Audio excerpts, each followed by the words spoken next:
Estamos viendo lo de la tarea y dijimos que Carlita nos iba a leer su trabajo que investigó y que contestó. Adelante, te escuchamos. Voy, deja saco la libreta. Muy bien. ¿Quién más hizo su tarea, sus actividades? Yo, pero no las tengo conmigo. Entonces, ¿con quién? Allá en mi casa. ¿Y dónde estás? En casa de mi cuñada. Y luego, ¿por qué? No sé. ¿Por qué qué? ¿Por qué ese cambio de tu casa con tu cuñada y sin tarea? Pues se me olvidó. Ah, muy bien. Muy bien. ¿Listo, Carla Ávila? Sí. Muy ¿Quiere bien. investigar sobre las características del prerromanticismo? ¿Te escuchamos? Bueno, lo que yo encontré fueron los sentimientos como vanguardia. Este movimiento dejó de un lado la razón e hizo que las emociones tuvieran relevancia. Deja de lado las imposiciones del neoclasicismo. Hubo más libertad de expresarse y por lo tanto al escritor exponía sus letras con mayor naturalidad y espontaneidad. 3. Los aspectos en las tramas de la historia eran oscuros. Para el desarrollo de sus obras, el prerromanticismo eligió como escenarios espacios cargados de misterios. 4. La libertad como premisa. El prerromanticismo defendió el derecho a la libertad como un valor necesario para el desarrollo del ser humano. Y el último dio paso al enriquecimiento de los distintos idiomas. Este movimiento literario trajo consigo nuevas expresiones y palabras. Sí, ya dijimos que la palabra pre significa antes de. Muy bien, gracias, de los románticos. Surgen justamente, decíamos, con la finalización del neoclasicismo, que hoy lo terminamos diciendo que fue un movimiento con características muy determinadas, por ejemplo, la influencia de los antiguos, griegos y romanos, por ejemplo. El neoclásico estaba sujeto a normas, reglas, y el que no se ajustara a ellas era considerado un mal escritor. Y surge con la influencia de los ilustrados, con los enciclopedistas a fines del siglo XVIII y del XVII y principios del XVIII y gran parte de este siglo. Y poco a poco va terminando para dar lugar al prerromanticismo, que es una serie de escritores que abren el camino al movimiento romántico. Muy bien. ¿Y de las lecturas no las leyeron, no hicieron nada de actividad? No escucho. Miriam, ahí andas. Sí, profe. ¿Qué tal la tarea? Pues bien, ¿Sí la hizo? sí. ¿Quieres compartir algo? Lo que quieran. Tengo, tengo nada más las preguntas. A ver, te escuchamos.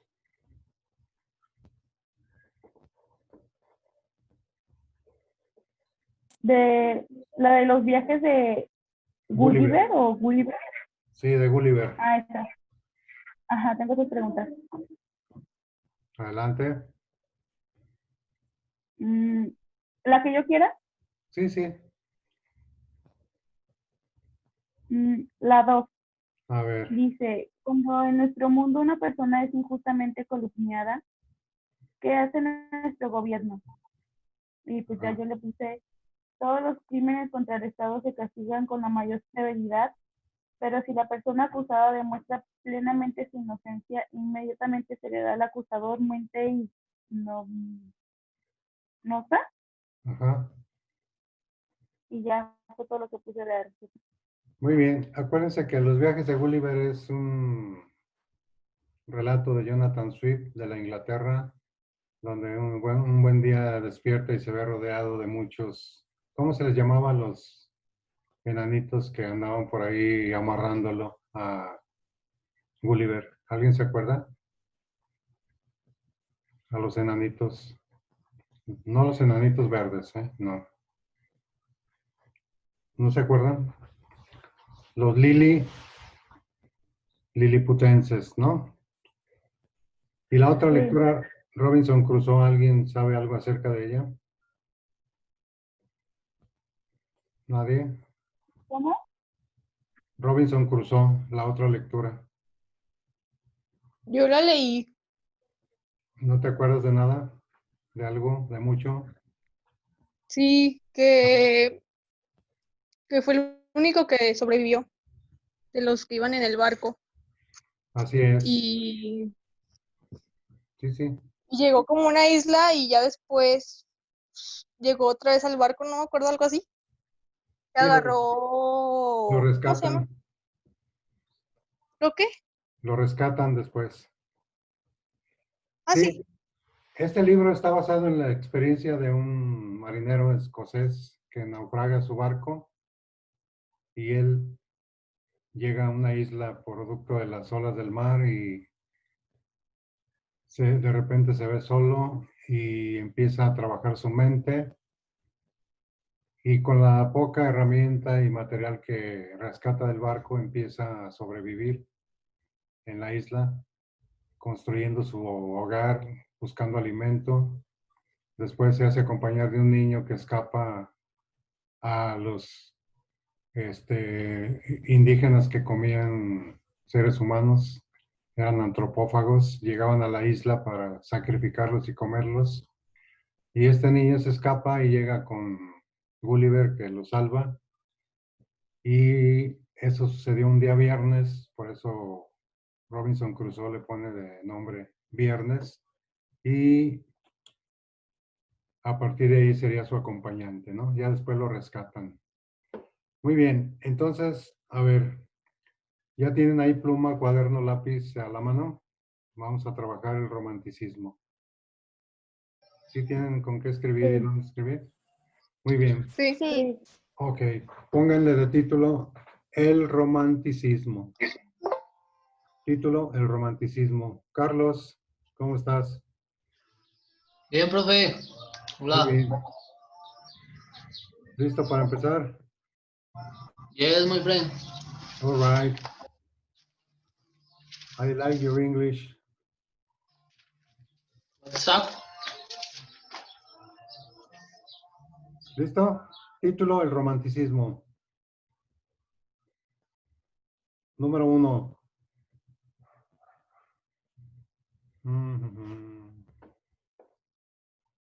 Arturo, ahí andas.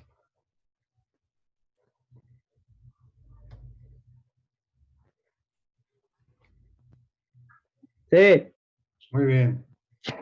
Ya está lista la alineación. Título del romanticismo. Número 1 dice, romanticismo, 2 puntos. Movimiento artístico que surge en Alemania y Gran Bretaña. Movimiento artístico que surge en Alemania, y Gran Bretaña a finales del siglo XVIII y principios del siglo XIX.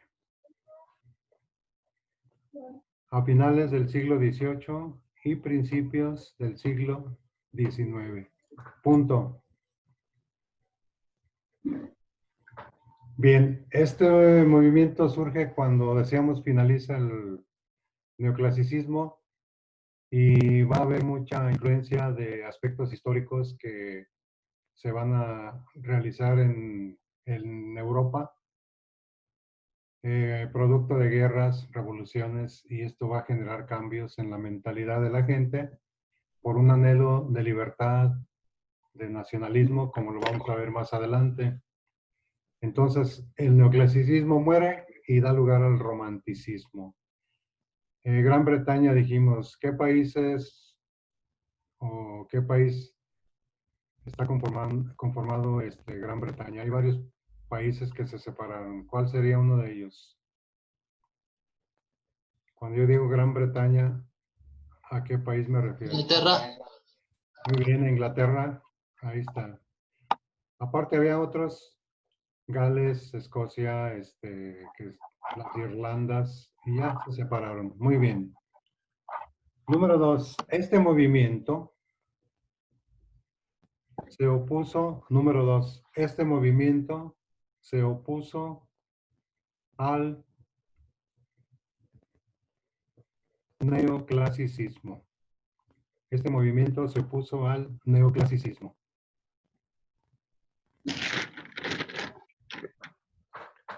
Punto. Sí, por fin termina el periodo neoclásico y va surgiendo un nuevo movimiento que ya va a ser muy distinto en todas sus manifestaciones al neoclásico. Es una oposición muy extrema, de tal manera que ambos movimientos son totalmente distintos. Aquí entra en juego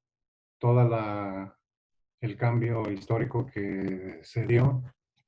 Y cuando hay un cambio histórico influye en el arte, en la política, en las estructuras sociales y demás, ¿no? Bien, pónganle un subtítulo, características. Un subtítulo, características. Camila, ¿sí estás escribiendo? Sí, Muy bien. Características, número 1. Es una reacción contra el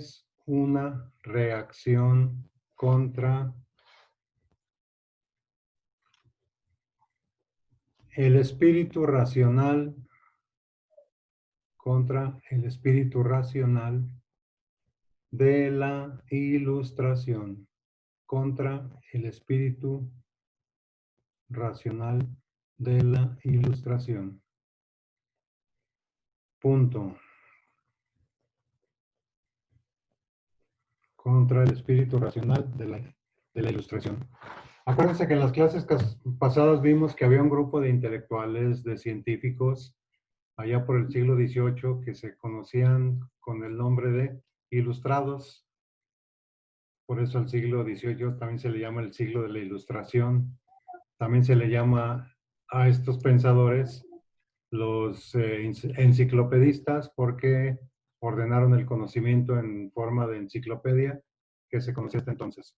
Entonces, estaban sujetos a la razón, a la duda, producto de la influencia de René Descartes, que diseñó un sistema filosófico llamado el racionalismo, y como Descartes era matemático, todo el conocimiento había que someterlo a un riguroso método científico, ¿no?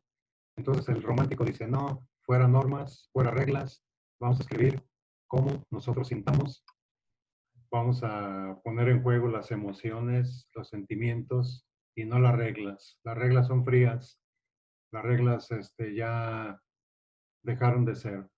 Vamos a escribir con nuestra propia manera de pensar, ¿no?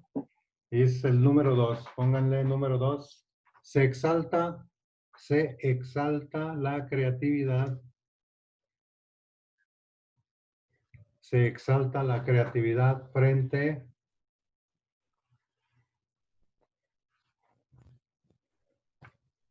a la tradición. Se exalta la creatividad frente a la tradición clásica. Frente a la tradición clásica. Ahí está lo que dijimos ahorita. La creatividad. Ya nada de normas como los neoclásicos. Los neoclásicos se les dio por imitar a los griegos y romanos antiguos, que era la cultura clásica. Entonces los románticos rechazan toda forma de imitación y empiezan ellos a crear sus propias obras, dejando a un lado la influencia que habían tenido los neoclásicos y empiezan a salir obras de su creatividad, por cierto, muy bellas. La literatura romántica es de muy buena calidad, como lo vamos a ver posteriormente, ¿no? Siguiente característica, un culto al yo de los artistas. Un culto al yo de los artistas. Un culto al yo de los artistas. Punto. Esto quiere decir que el artista en épocas pasadas no era reconocido como lo exigía el romántico. Los artistas de épocas pasadas eran simples empleados. Don Mozart, Wolfgang Amadeus Mozart, un músico famosísimo de todos los tiempos, un músico de la Europa de aquellos días, de música clásica. Cuando lo contrataban en los banquetes de los castillos, los palacios, las grandes mansiones, una vez que terminaba de tocar y de atender a su anfitrión, o sea, al que lo contrataba, le decían, muy bien, don Mozart, tocó muy bien, estuvimos muy felices, tenga su paga y por favor, pásenlo a comer allá a la cocina, ahí con las cocineras. ¿Qué tal, eh? ¿Por qué? Porque era un empleado. Y hoy los artistas, piden quién sabe cuántas condiciones en su contrato para poder hacer una presentación. ¿Sí sabían eso? En sus contratos. A veces cosas muy absurdas, muy raras. Por ejemplo, que el hotel donde me hospede, el cuarto debe tener una alfombra de tal color. Que en el refri debe haber quién sabe cuántas botellas de vino tal, de agua mineral tal. Es decir, a veces caprichos muy absurdos, ¿no? Y en aquellos días, ¿no? El artista no era artista, era un empleado. Por eso aquí el romántico quiere que el escritor tenga un papel importante en la sociedad, ¿no? Siguiente, espíritu de nacionalismo. Siguiente característica, espíritu de nacionalismo y libertad. Espíritu de nacionalismo y libertad. A ver, ¿por qué se dio esto? Porque en esa época Napoleón empezó a conquistar países, a invadirlos y despertó en los jóvenes, así como ustedes, el deseo de libertad, de libertad, es decir, liberar a su país, y se despertó también el deseo de querer a su nación. De ahí se origina el amor a la patria, el nacionalismo. De ahí es el origen también de los himnos nacionales. Himno, un canto nacional, donde une ese canto a todos los habitantes de una nación. Acuérdense que en México también nos invadió en esos días Napoleón, en la famosa batalla de Puebla, allá con el fuerte de Loreto y Guadalupe en Puebla, con don Ignacio Zaragoza y Porfirio Díaz, etcétera. Como aquí los jóvenes mexicanos también se rebelaron y querían la libertad y el nacionalismo. Entonces, así en los jóvenes en Europa quieren liberar a su patria de Napoleón Bonaparte. Otra característica, pónganle ahí. La Edad Media fue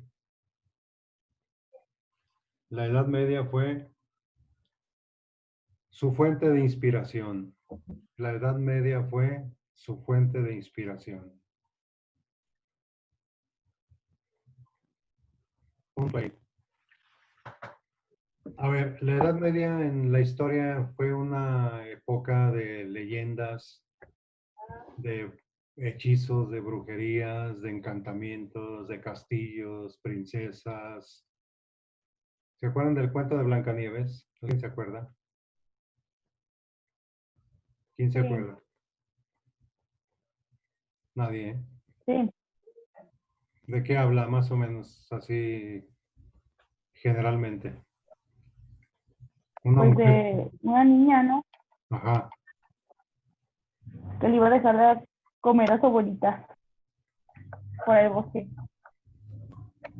Y una bruja que hizo una bruja por ahí. No me acuerdo. Apareció una bruja, ¿no? Unas Lobo. manzanas Un lobo, ¿no? de Blancanieves. Era un lobo, ¿no? Zonas con Caperucita. Ah, Antes era Le dio la Caperucita. manzana. Le dio la manzana envenenada y llegó el príncipe azul y le dio un beso y la despertó. Eso. Pero antes de eso mandó al cazador a que la Es, matara. es que estás confundiendo a Caperucita Roja con Blancanieves.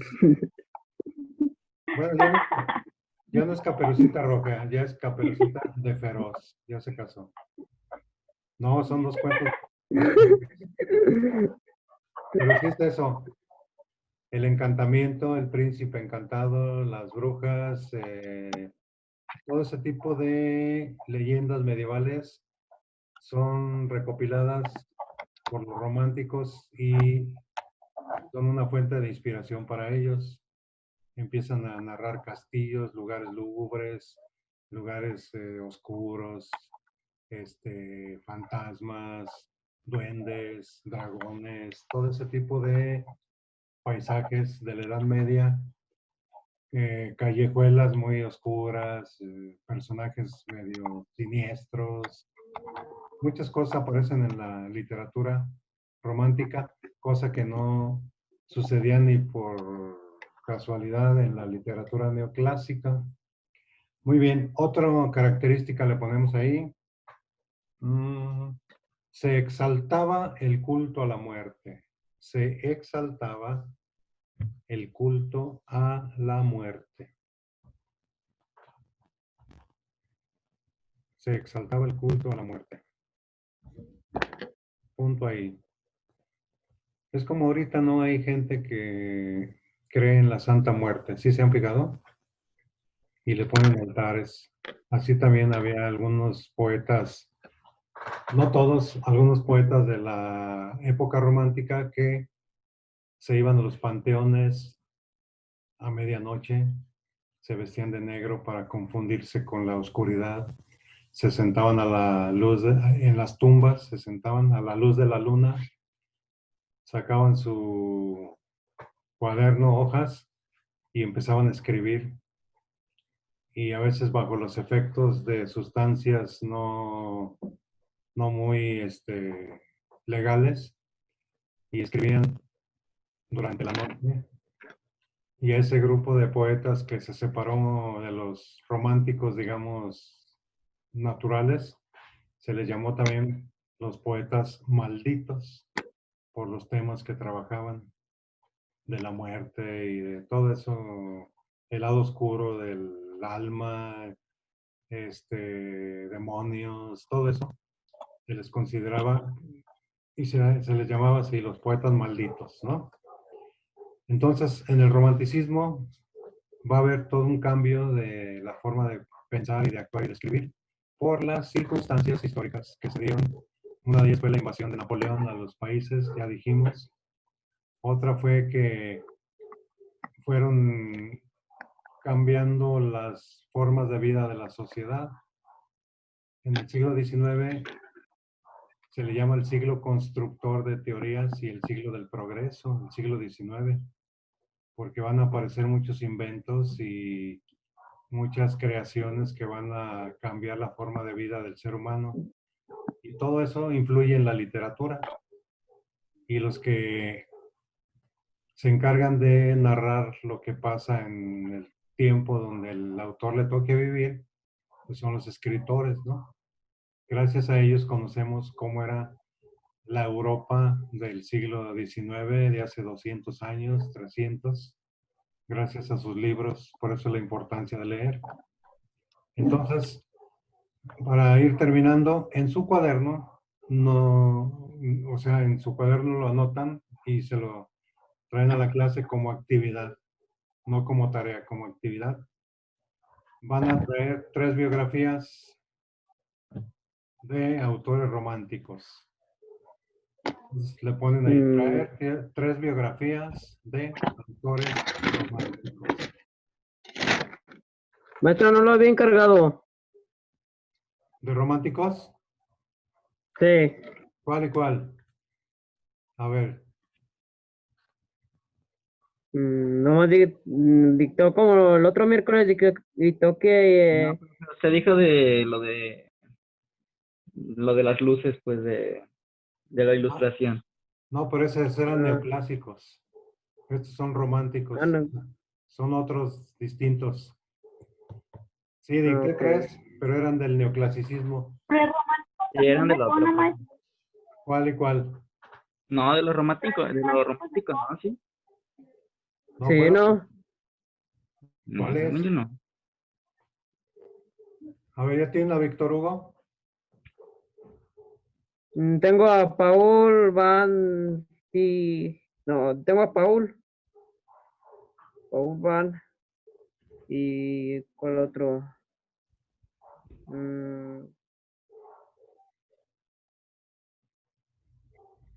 ¿Cuál otro? Tengo otra Sí.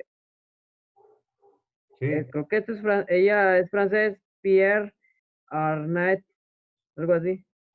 No, son Y el otros. otro ¿son otros? Sí. Carlita, ¿qué Ok. opinas de ellos?